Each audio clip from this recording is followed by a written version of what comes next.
Hello, Miami, and welcome to Florida Cats and Dirty Rats, brought to you by the 305 Sports Now and the FTSM Finstock Sports Network. I am Will, and joining me today is my co-host of the Rainy Day Podcast, Mr. Adrian. How are you, sir? What's up, brother? I'm doing great, man, especially after that win last night. How about yourself? Oh my God, that was fantastic, man. What a victory.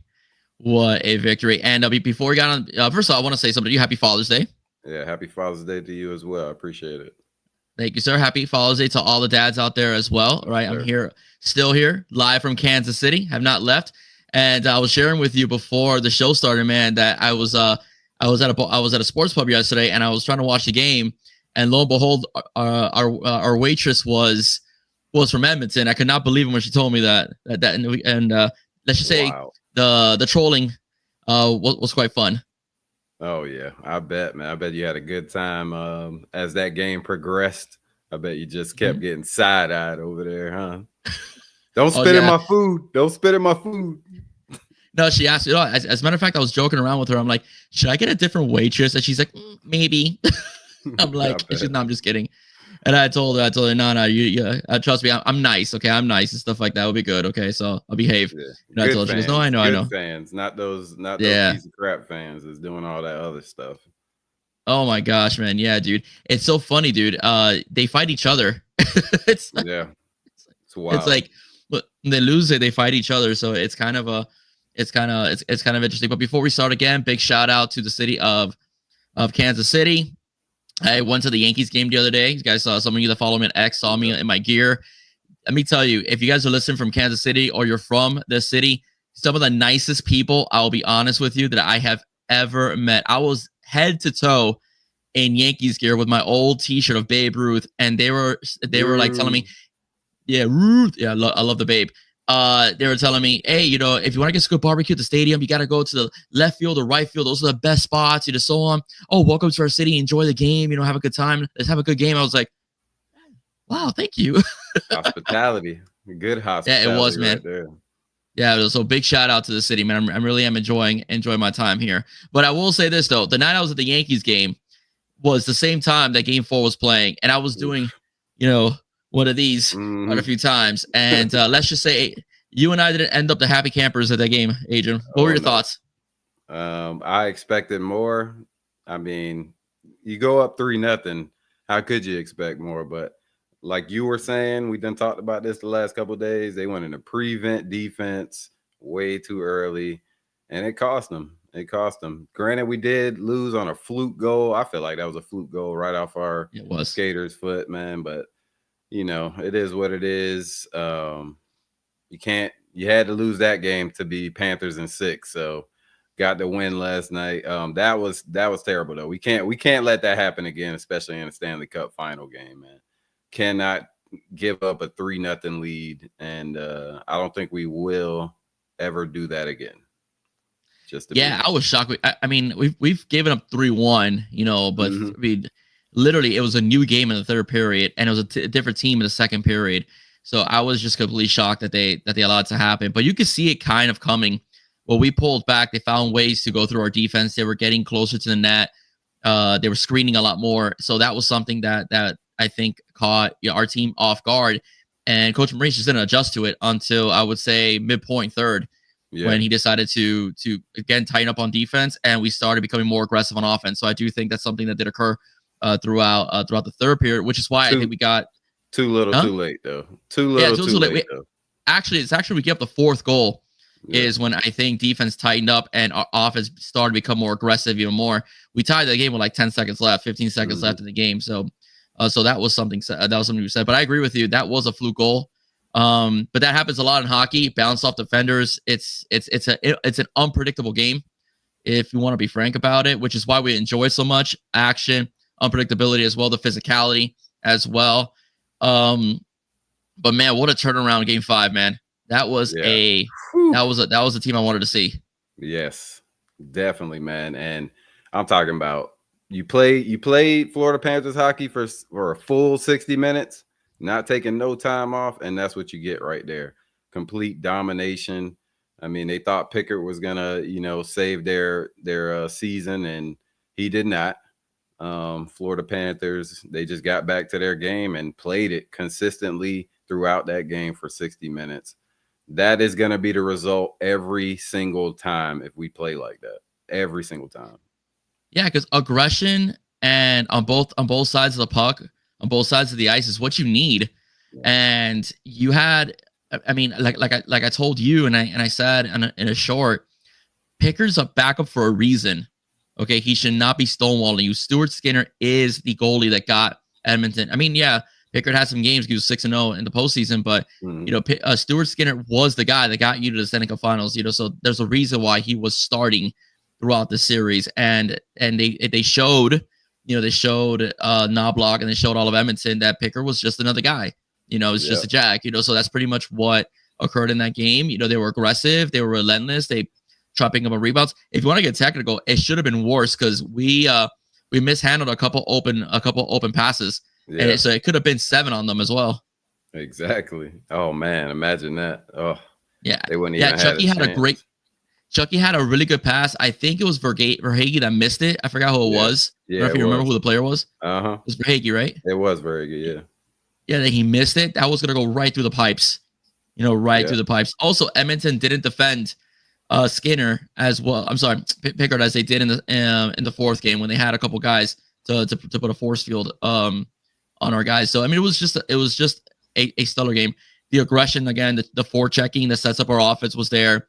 We used the open ice to our advantage as well. We were able to neutralize for the most part Draisaitl and Connor McDavid as well. Yes, as well. Evander Kane was a non-factor in the game as well. So we shut down Draisaitl is the key, man, because if you get him going, then Connor's gonna get going also. Yeah. So Draisaitl is definitely the key. I think I said that our last show. Like that dude, if you stop him like we did last year, then you'll win, man. But yeah, he pretty much zeroed him out for that game, and you know, Connor, that dude had an amazing goal that to give them their first point. That was incredible. But I mean, he can't do it alone, so we got a whole team full of dogs. So I mean, not one person's doing it alone. And shout out Bob, man. How about Bob yesterday? Just, I mean, incredible game, bro. Like he had one for especially some of those saves in the first period. Like some of those saves were like, you know, the Bobrovsky that we all know and love. You know what I'm saying? I felt like he got back to that, and we played great in front of him too to give him the vision. I mean, it's all around good game. All around good game from everybody. Everybody gets stick taps, man. Yeah, our defense was on point, man, because that one goal that bounced off the post and ricocheted as a rebound, and then you had a situation where he falls back, and our defense was able to poach the puck away, you know, from their forwards. I mean, that was just gamesmanship right there. We're just so loaded, you know, from top to bottom with hockey players as well that are also stars, you know, as well, that it's just a lot for Edmonton to handle. And again, we're in their head. I do think that even if it goes to game 7, which I think Florida's going to take it. On game 6, we're in their head. Like they have to, every single victory they've had has been exhausting for them. It has not been easy for Edmonton. And most victories that we've had, it's been domination from start to finish. You know, with the exception of game 2, that was a pretty close game.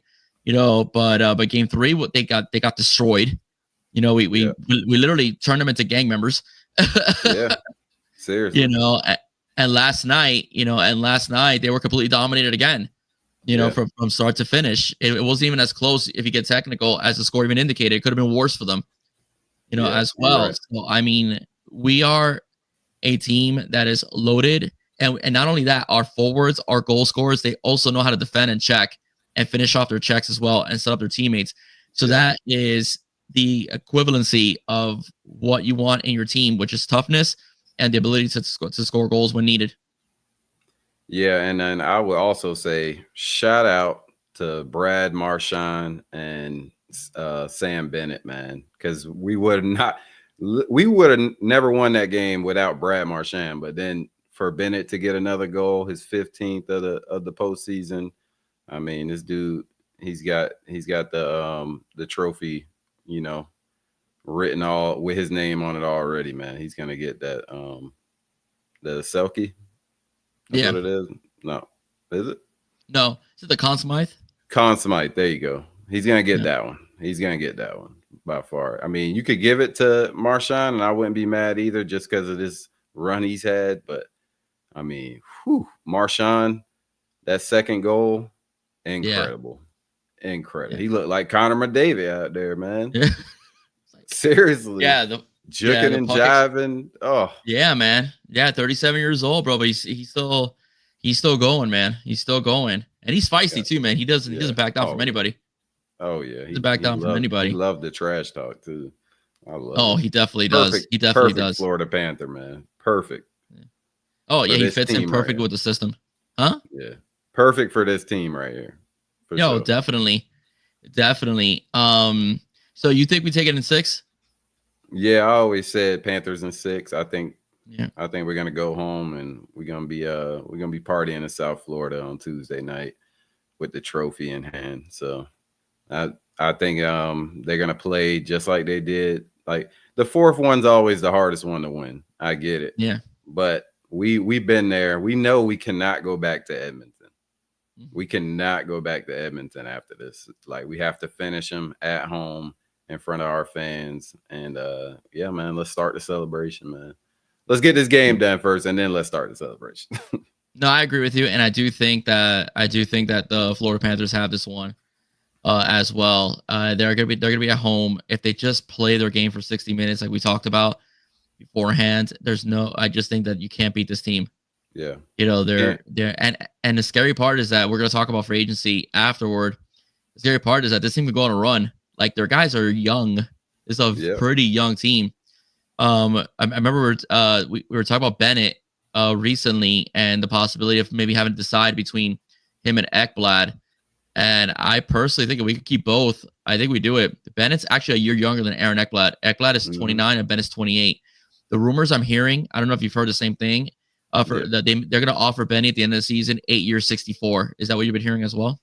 Yeah, I've been hearing that that he's going to get like $8 million a year to stay, and that he wants to stay. So I mean, if it happens, I'm gonna be over the moon about that. And then we could still keep Ekblad too. Ekblad's like, he breathes. He say he bleeds all that for the Florida Panthers. So I think he'll take a team-friendly deal to stay. It's just, can you keep Marchand? If Marchand wants to stay, I think you got to give him something, man. I know he's close, closer to the end than he is the beginning, but you give him maybe one more run, give him a 1-year deal, and go on one more run, maybe. I agree with you. If he takes a veteran, not a veteran minimum, but at least takes a veteran type deal where he goes for one more season to try to win another cup, maybe go with help the Panthers get a 3-peat. I say you keep it, but at 37 years old, if you got to pick between those three, I saw the other day on. Yeah, I'm taking the younger ones, man. I'm sorry. I'm taking the younger ones. So that's where, that's where I'm at. Because Bennett, like I said, you have at 36 years old, he could retire with multiple championships. And then, of course, the same thing with Ekblad, retire with multiple championships at the age of 37. If you give him a 7 or 8 year deal, which I think they're going to go for the same kind of deals. I think they're going to want to lock these guys up for a long time. The best part is in hockey, you can't renegotiate your deal. So you don't, in the fourth season, I'm gonna be like, I need more. You can't pull a Jimmy Butler in hockey. And also they signed, they're done. Also, a great thing is we have most of our guys locked up already. Like Tkachuk is locked up, Reinhardt's locked up, Verhaeghe, Bob's going into his last year of his deal. So that's something to look out for. What would they do with that? Would they just let him play it out, or because Bob's getting up there too, man. But it's, I think you have to sign Sam Bennett if you can, because the other teams are going to want to pay him. And if he wants to stay, you try to give him the best deal you can without depleting our cap. So but I think we'll get him signed. I think Ekblad will get signed too. So. Yeah, but like I said, even if you go a little close to the cap, we have most of our guys locked up. They're a young team. You can make a run later on. I've heard rumors about the Maple Leafs might go hard on Ekblad, but the way I think about it is like Toronto is a heavily taxed state, nation, so he'll make more money here regardless, in my opinion. Unless they're gonna try to really break the bank for Aaron Ekblad, which I don't think they want to do that. You know, you're, huh? They would have to go 10 plus. Yeah, 10 plus. Of the tax situation. Yeah, and even then, I still don't think so, because I think the healthcare system, where there's 50%, if I'm not mistaken, it's pretty high. So I don't see Ekblad taking a deal with Toronto just on taxes alone, which is what Busy was complaining about. Like, oh, you think you should punish players from the South that, you know, have no income tax? I'm like, dude, bro, come on, man. Busy, I like you, but let's be honest, bro. Gary Bettman shut that down quick. Yeah, right there. I'm glad. Yeah, I'm glad, man, because come on, let's be honest, because that's you know, it's ridiculous. And like Ace told them, you weren't complaining about this 20 years ago when these teams weren't winning. Yeah. You know, now you're gonna play because they found a way to be successful and win hockey games and win championships. And Biz couldn't respond to that, you know, for obvious reasons. He's like, I have no comeback. So yeah, so that's what I think. I think Ekblad stays, you know, and Marchand stays for a deal. I don't think Marchand's gonna get big money, to be frank with you. 37 years old. Yeah. You know, he was instrumental, but I don't think so. I mean, the way he playing in this final, man, somebody might give him a little something, but I don't think I'm not saying a crazy. I think but I think a good 1 year. Well. No, he's playing great. He's got like 7 goals. I mean, he's playing great, and he's yeah, no, he's playing great. No, let's be frank, he's playing great, but I mean, 37 is 37. Yeah. You know, so I think I agree with you. I think a 1 year deal and have him play that out. I think that's something that, if I'm being quite honest, you can do with Marchand, and Marchand will be happy. He seems to like it here. He clicks very well with his teammates. I mean, for goodness sakes, they shoot rats at him at the end of the game. Exactly. You know, for fun. I was gonna say, I think being here kind of re-energized him too, man. Just playing for this type of team. He's coming from Boston. Like Boston was, I mean, crappy team on his way out, bro. So he coming to a championship winning team, nothing but dogs in the locker room. We're like a family. The whole team is like a family. So, I mean, I think it just re-energized him to, you know, to be putting on this type of show that he's putting on. It's incredible to see, man. Yeah, I totally agree. And they did him a solid, because they could have traded him to the West Coast. Yeah. If they really wanted to, and kept him out of Florida. But I think that Boston did him a solid and traded him very well into Florida, which is a contending team. That they did him a solid because of the fact what he's done, you know, for that city for such a long time, being the face of their franchise. I think that was a nice move by the Bruins, being the fact the Bruins and the Panthers do have playoff history with each other. So that's interesting that Boston made that deal. So they did him a solid. I've talked so much shit about Brad Marchand the last couple of years, and then when he came, I was, hey man, open arms. Gotta love it. Absolutely. A lot of shit though. Yeah, absolutely. He's one of those guys you hate. When he was on Boston, you hated him, bro. Yeah. You know, I totally agree, man. He was. But then again, he's on your team. So yeah. Yeah. Gotta love him now when he's on your team. And he's a Panther. 100%. Yes. He's a Panther. Actually, I wanted to go over the stat line a little bit with you from the other day. I always mess this up. Let me make sure I get it right this time. Where are you? Yeah, because sometimes I speak and StreamYard hasn't yet uploaded it. Hold on. There we go. I see. I knew it. I was going to do that right now. Okay, there we go. All right. So, like, the team's numbers were absolutely spectacular. Almost everybody that was anybody got involved in some case or the other, you know, as far as the production goes per team. My favorite stat, obviously, the Marchand's 2 goals, you know, but look at his numbers, man. He was basically on ±3, dude. He was a very effective, 5 shots as well. He was out there completely. Okay, let's look. I gotta look at the hit meter. Bennett 4 hits. That was big. He is a forward, and you can see the aggression he had as well throughout the process. And of course, Aaron Ekblad, always effective, you know, as well with 7 hits. So I like what I saw as far as aggression goes, you know, and that's something that I think was a good thing for this team, to say the least. Let me see. Oh, we got a little JB. Hey, what's up, JB? How you doing, guys? Please go like and subscribe the Back It Up Binge podcast with JB if you want to see some very good interviews as well. Check them out as well. And you also need to check out Fan Outfitters, who, by the way, is the sponsor of 305 Sports Now. If you're ever in Davie, Kendall, or Pembroke Pines, please check out Fan Outfitters. They have all the accessories and gear of your favorite South Florida teams, the Miami Dolphins, Miami Hurricanes, Florida Panthers, Miami Heat as well, Inter Miami, and Miami Marlins, and many, many more. So please, if you're ever in the Pembroke Pines, Kendall, and Davie area, please check out Fan Outfitters. Okay, so have you ever been to Fan Outfitters, Adrian? No, never. Yeah, you gotta go, man. You gotta go. Sorry, you're more north, mate. A little more north. I forgot about that. A little more north. But if you're ever in Broward, man, they got 2 stores for you. No, definitely need to go check them out. I'm like an online shopper. I'm sure they got an online store too. Yeah, they do. That's some good gears.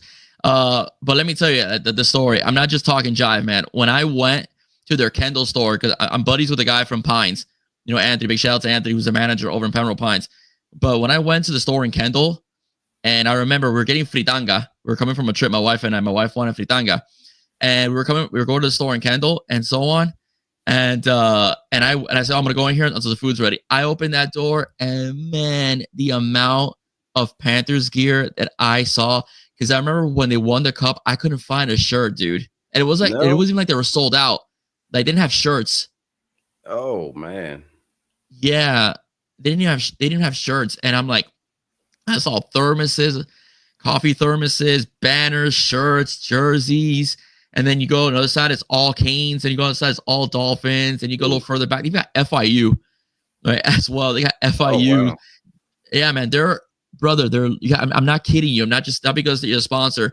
They are loaded with merchandise, man. You will not be disappointed if you go over there. I know you're an online guy, man, but the experience at the store is fantastic as well. And I'm sure they got stuff in the store that you can't get online as well. So yeah, probably. I see this nice little 47 fit that I'm wearing right now. Little 47 awesome. Fit. I love man, it's nice little clip. Yep. Fan Outfitters. Yeah. Right, Fan Outfitters. Okay. Yeah, man. Did you see the guy? I think it was after Reinhardt's goal last night. His jersey. He took off the Edmonton jersey and had on the Panthers. I'm surprised he didn't get attacked. Yeah, me neither, man. That's a brave dude. I was scared just going to a Royals game with my Yankee shirt on. This guy took off his Edmonton shirt and had a Panthers sweater under. Brave man. Yeah, actually, a funny story about Kansas City as well, and where I work at. I'm a reader, so we have tables set up, and we each have like our little team, that reads, that we read a bunch of essays, and so on. It's Bob the Builder. Big shout out, Bob Builder. Go Cats! And guys, don't forget to subscribe to myself, Rainy Day, 305 Sports Now, Rainy Day Podcast, and also the FTSN Network. They got a fun show coming up later on tonight with Bob and Alex, which is the East 10th Street Boys, one of the best podcasts for local sports on YouTube. It's fantastic. Those guys have been friends since the dinosaur era. Okay, so they share a lot of great stories, man. So go check them out later. Called you old, Bobby. Actually, I'm older than Bobby. That's the funny part. I'm just saying that's how long they are as friends. I'm older than Bobby. If I'm calling Bobby old, I'm ancient. Shout out Bobby, man. Happy Father's Day, man. Happy Father's Day, man. Again, happy Father's Day to everybody. So at the other table, across from me, there's an Edmonton fan, and I put this on whenever they play, and he puts on his Edmonton sweater, as well. And one of the guys, I don't know if I should say this on the air. One of the guys at the table, we had game 4. Teachers can be class clowns too. They were at one point probably class clowns themselves when they were in school. He's like, hey Will, go challenge that guy to a fight. Face off. Right over. Yeah, I had a little face off there, and I'm like, no, man, I'm not doing that. It's all for the love of the game. And at that table too, the guy with the Knicks hat today. I'm like, dude, what is with this table, bro? An anti-Miami table. Oh man, yeah, man. We don't really like New York teams down here, so no. Knicks. But Yankees. For me, the Yankees are an exception. They're not in the National League. Yankees are everywhere. Yeah, and on top of that, like I needed a team before the Marlins, so so I picked them. Don't get me started on the Marlins, boy. Yeah, man. Yeah, just a waste. That team, Miami, the Marlins are never going to be a good baseball team until Bruce Sherman. And I don't have anything against Bruce at all. I think he's put in a bad situation until he sells the team and his investors agree to sell a team to a much more profitable owner. That's the only chance the Marlins have. They don't go about their business the right way as far as building a team, a successful team, at least. Yeah. I mean, the problem is that every time you get good players, you ship them right out. Yeah, because Bruce can't pay them, and the investors probably don't want to pay either. Right. And that's the problem. Jeffrey Loria screwed the team over in every facet of the imagination. You know, the Moss family wanted to buy the Marlins, and he wouldn't sell to them. And look at the Moss family's doing right now. We're in Miami. Yeah. You know, I mean, the Marlins would have probably been somewhat decent if the Moss family would have owned, if it had owned the team. Jared Jeter basically quit. Let's go. Yep. That's a little ball of hate, Brad. Baby, let's go. Facts. Cap, what's up, Cap? How you doing? Yeah, Cap's good peeps, man. I see him on X all the time. Oh yeah, he's everywhere, man. He's on like every podcast they got to do with South Florida too. Yeah, man, he is. Thank you, I appreciate it, man. Likewise, my friend. Likewise, thank you so much.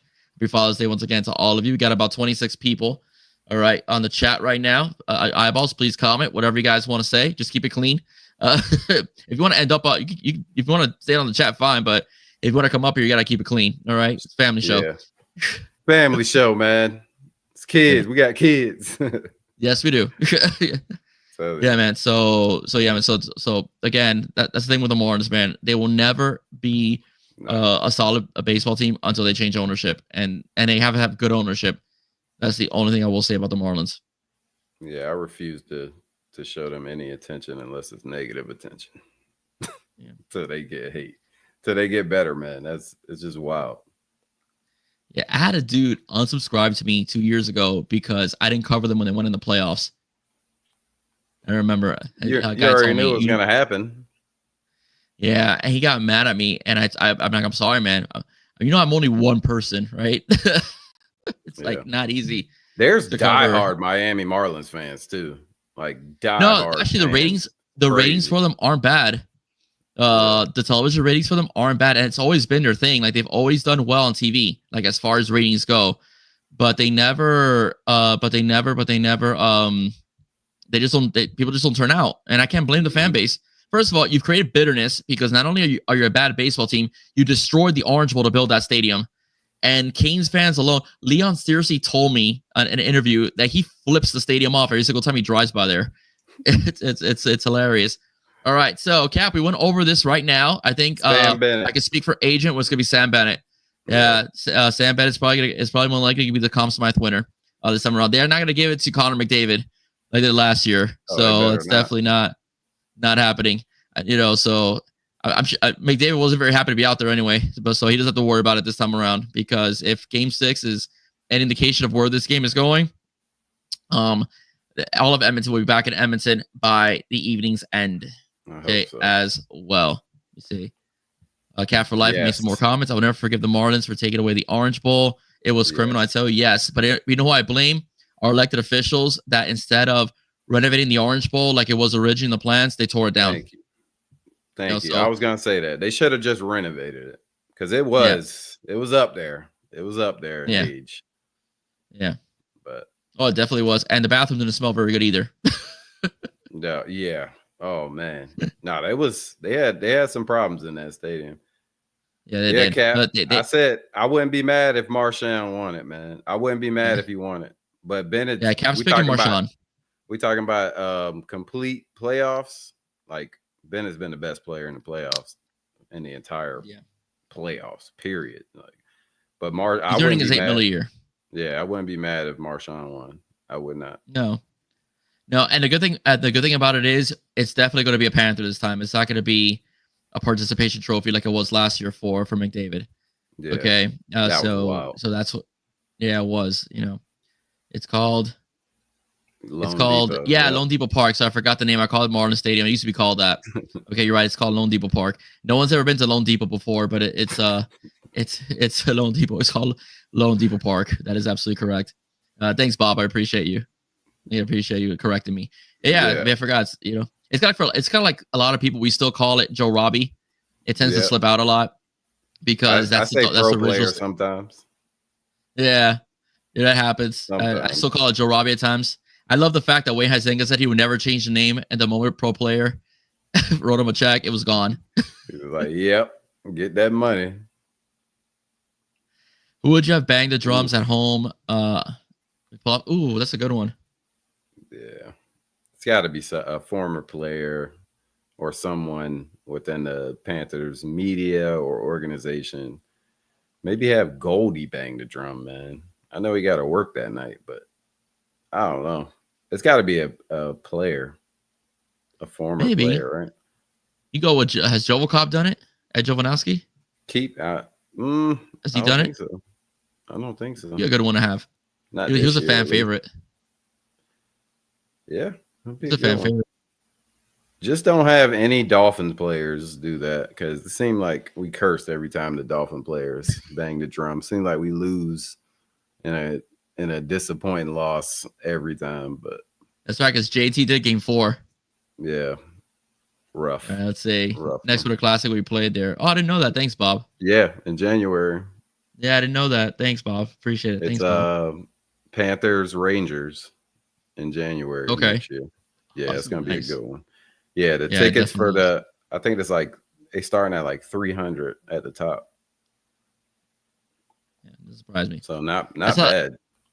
No, that's how they make their money, man.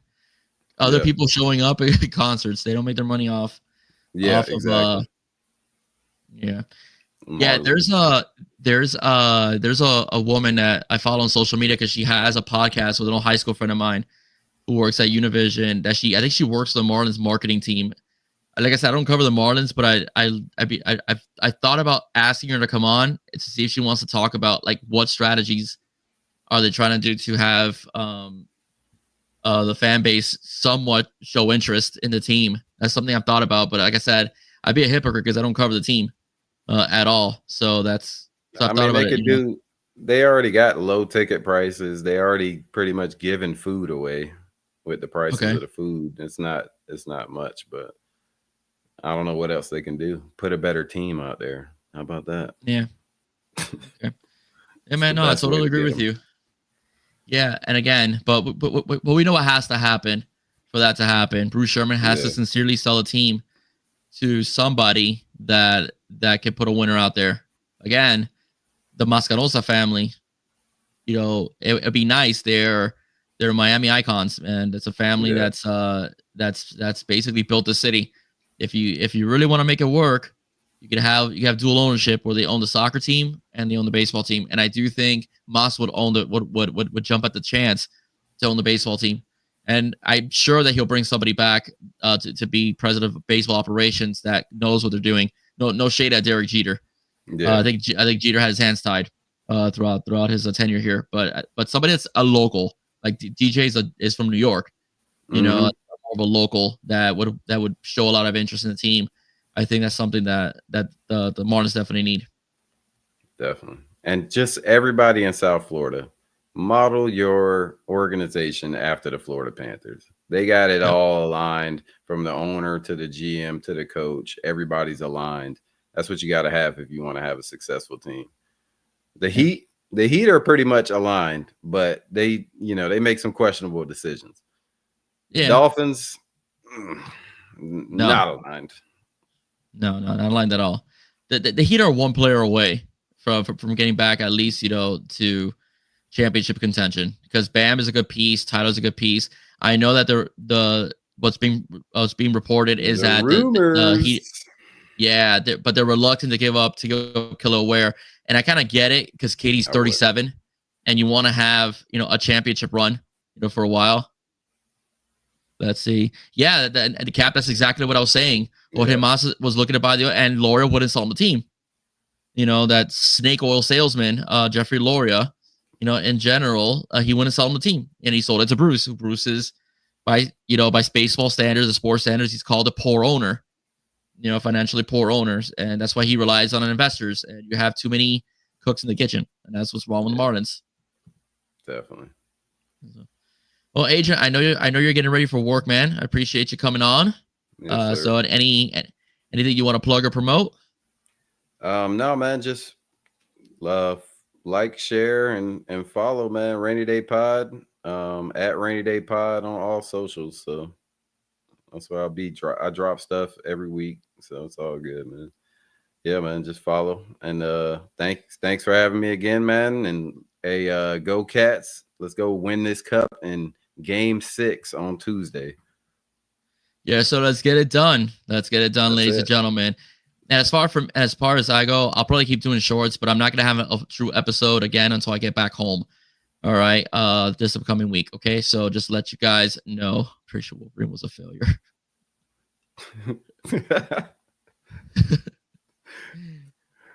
All right, Cap. Thank you very much. Yeah, awesome, man. Thank you so much, everybody that participated. Bob, Cap, as well. JB, thank you so much. John. All right, let's not forget John as well for participating. Everybody, if you like what you heard, please don't forget to like, share, and subscribe to 305 Sports Now, the FTSN, Finns Talk Sports Network, and the Rainy Day Podcast. Have a wonderful day, guys. Goodbye. Have a good evening. Go Cats. Let's get it done. Go Cats, in baby. 6. Raise that cup. Let's celebrate down for Lauderdale Beach again. Have a good one, guys. Bye-bye.